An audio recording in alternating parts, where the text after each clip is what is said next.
de Troyes. Il est longtemps resté en tête d'affiche des films qui ont fait le plus d'entrées en France. La Grande Vadrouille fête ses 50 ans et le village viticole où il a été en grande partie tourné, Meursault, a décidé de fêter l'événement tout ce week-end. C'est là que l'on retrouve en direct François-Marie Lapchine, plus précisément devant l'hôtel de ville qui avait été transformé en Kommandantur pour le film. Bonjour François-Marie. Eh, regardez, voilà. Non, pas du tout. Bonjour à tous, c'est bien. En direct devant la Kommandantur, hein, on va faire déjà un pas de 50 ans en arrière avec l'équipe des pompiers volontaires de l'époque, en 1966, à qui on a demandé d'éteindre l'incendie dans le film de la Kommandantur, qui est l'hôtel de ville. Vous me suivez? Charles, bonjour. Bonjour. Alors... Vous avez certainement beaucoup de choses à nous raconter. Comment vous n'avez pas été choisi parce que vous étiez déjà pompier, mais combien de temps a duré le tournage et qu'est-ce qu'on vous a demandé de faire? Le tournage a duré une semaine. Nous étions à la disposition de Gérard Houry quand il faisait tourner la scène des pompiers.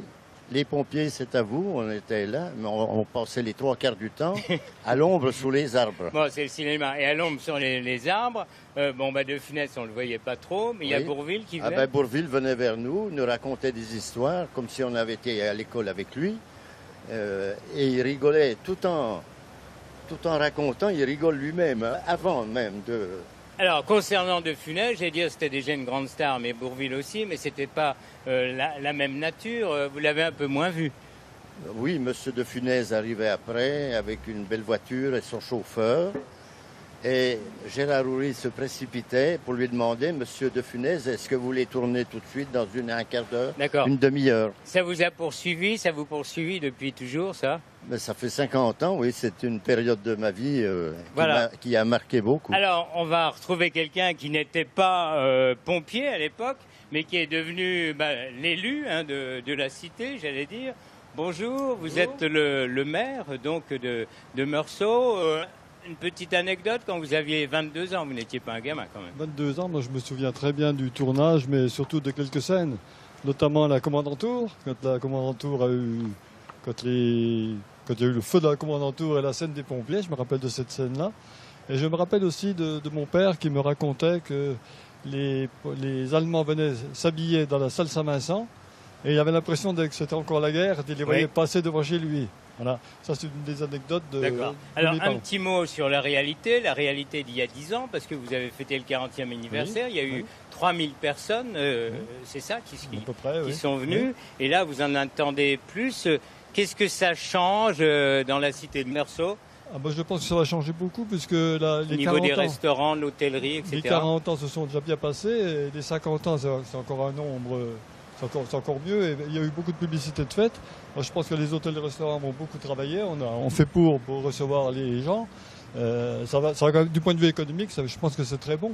Pour la réputation de Meursault aussi, évidemment. Très bien. Et pour celle du film. Merci. On continue notre périple avec Denis Thomas. Vous êtes président de l'Office de tourisme. De l'Office de tourisme de Meursault. Bon, vous êtes conseiller départemental, mais c'est surtout vous, le chef d'orchestre qu'on va retrouver tout à l'heure, de l'opération. Une question que tout le monde me pose, pourquoi Meursault a été choisi par le casting du film? En fait, c'est une relation privilégiée qu'avait Pierre Boyot avec Gérard Houry. Pierre Boyot, qui est viticulteur de Meursault, et Gérard Houry était des grands amateurs de vin de Meursault. Donc cette relation a permis d'installer l'équipe du tournage sur Meursault après les repérages. Voilà, mais il y a aussi le fait que Meursault, il y a un peu de campagne, c'est une petite ville, il y avait les éléments, puis il y avait la Kommandantur. Voilà, Meursault est idéalement placé géographiquement. Et en plus, vous le remarquez que sur la place de Meursault, il y a de l'espace. Et Gérard Houry a bien compris que la scène du tournage de la Kommandantur devait se faire dans ce village. C'est absolument magnifique. Alors, anecdote avec vous aussi, Yves Dard, vous étiez pigiste pour le bien public. Exactement. Vous avez passé, vous dites, 2 semaines. Qu'est-ce que vous retenez de tout ça? Un article tous les jours? Oui, exactement. Enfin, au moins 5 à 6 jours par semaine.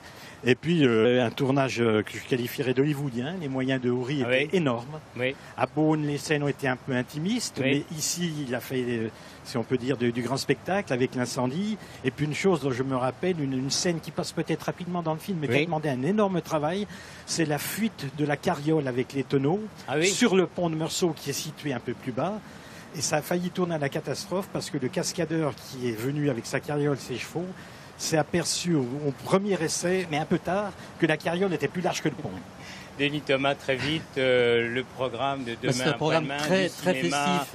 Des reconstitutions. Très festif, un programme très populaire, très festif, avec des tas d'animations, notamment le comité des fêtes et puis l'association Muris Altus des amateurs de théâtre. D'accord, dites-nous ce qu'on va voir. Alors, vous allez voir l'Hôtel du Globe, vous allez voir la scène des chaussures, vous allez voir l'incendie de la Kommandantur, vous allez voir la scène également de l'Opéra de Paris, et puis bien évidemment la scène des vélos. Et puis on clôturera samedi soir avec la projection sur écran géant du film remasterisé. Merci. On termine avec Louis de Funès, j'allais dire. Vous allez être sa doublure, Jean-Luc Tillou. Vous avez travaillé longtemps pour le personnage?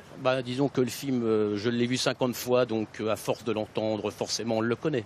Alors vous faites partie d'une troupe locale qui va animer, refaire vivre les personnages. Voilà, Muris Altus, effectivement, comme Denis Thomas l'a dit, nous allons rejouer un certain nombre de scènes de la Grande Vadrouille. Très bien. Je vais vous laisser nous dire si tout s'est bien passé. Écoutez, messieurs, c'était très bien. C'était très bien. Voilà. Vous, là, c'était bien. Hein. Vous, c'était bien comme ci, comme ça. Hein. Dites-moi, messieurs, au fond, là-bas, on ne vous entend pas. D'ailleurs, on ne vous entend jamais. Vous n'arrêtez pas de bavarder. Hein. Alors, faites attention, faites très attention. Écoutez, j'ai une conception personnelle de l'ouvrage, hein. De l'orgueil, bon sang, hein. Papin. Vous, c'était de la gnognotte, tout ça, hein. C'était pas mauvais, c'était très mauvais. Voilà, c'était mauvais. Bon, alors, pour terminer, quelques reconstitutions, justement, avec des comédiens. De quelle scène? Alors, donc la scène de l'opéra, puis toutes les autres scènes ont rapport avec Meursault. Donc, la scène des chaussures, la scène des lits à l'hôtel du Globe. Donc, on a reconstitué la chambre avec le numéro 69, 6 et 9, et puis etc. L'histoire du gâteau, les chaises qui avancent dans l'hôtel du Globe. Enfin, plein. Donc, rendez-vous à partir de demain pour 2 jours. Pour le 50e anniversaire du film le plus vu dans le monde, en France. Merci beaucoup.